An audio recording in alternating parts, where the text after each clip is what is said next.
আজকে আমার আম্মা আসছে, জরান থেকে আসছে, আমরা যাচ্ছি আনতে। সুজন ভাই, মেহেদি, আমি, আর সামনে আমার এক খালতো ভাই অ্যাড হবে।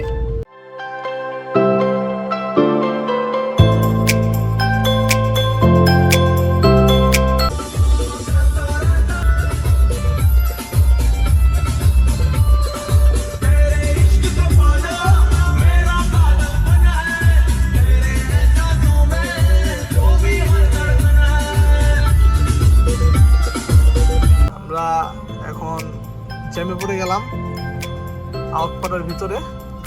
এখন জানি না এখন আর কতক্ষণ এই জ্যামের ভিতরে থাকতে হবে। দেখছি তো বিশাল বড় লম্বা একটা জ্যাম। সাব্বির খুব চিন্তিত আছে, ওর মা বহুদিন পরে আসছে তো। Very excited Sabbir. আমাদের কাকা অনেক এক্সাইটেড, দীর্ঘ 3 বছর পর তার মাকে নিজ চোখে দেখবে। আসলে তার চেয়ে বড় এক্সাইটেড হচ্ছে হয়তো এবার ওর উইকেট উপরে যেতে পারে।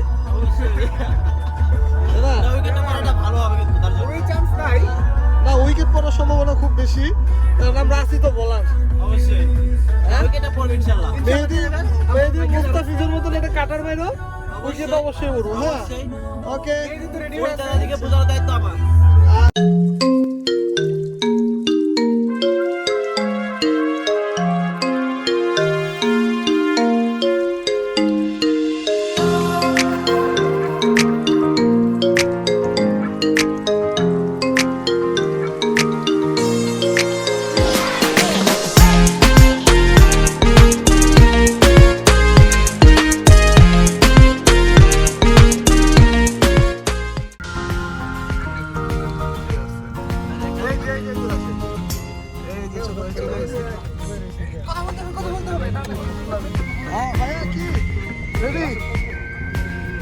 আচ্ছা, আমরা লেট করলাম।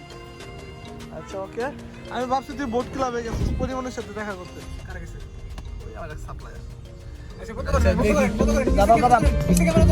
পুলিশের গুসাও দেখতেছি।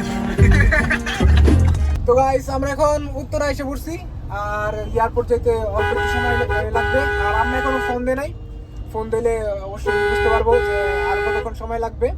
আর এইমাত্র আমার ভাই ফোন জানাইছিল, মেবি সরি ভাই, মাত্রই আসলো, মানে মাত্রই আমরা পিক আপ করলাম, হয়তো অনেক আগে আসছে, এর আগে ফোন দিছিল।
হঠাৎ করে যাতাপথে পুলিশের আক্রমণ।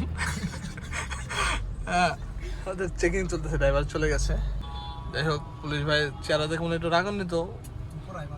এখন আমাদের ড্রাইভার বলতেছে কিছু কাগজে নাকি সমস্যা আছে, এর জন্য গাড়ি তো আটকাই দিছে। আর আমাদের তো এখন যাইতেই হবে। আর তার মধ্যে এখন সুজন ভাই বের হইছে যে পুলিশের হাত পাওয়া ধরে কিছু করা যায় কিনা, তো ওইটারই প্রিপারেশন নিচ্ছে। আর পুলিশ তো তাকে পাত্তা দিচ্ছে না, আর সে পুলিশটার দিকে যাচ্ছে কিন্তু ভয়েও যেতে পারছে না, কারণ কি যে পুলিশেরা এখানে দাঁড়িয়ে আছে। তো গাইস, এখন আমরা আবার গাড়িতে উঠে যাবো এখনই। তো গাড়িটা দেখেন ওই দুই সাইডে রাখা, তো ওই আস্তে আস্তে আমরা গাড়িতে উঠে যাচ্ছি।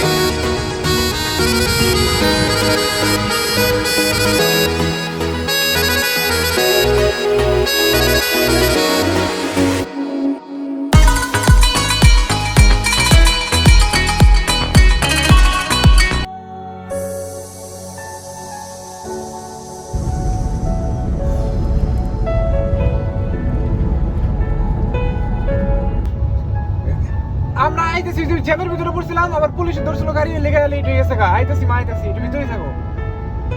এখন কি আমরা সব মানবো? আইতাছি। এখন মানে না।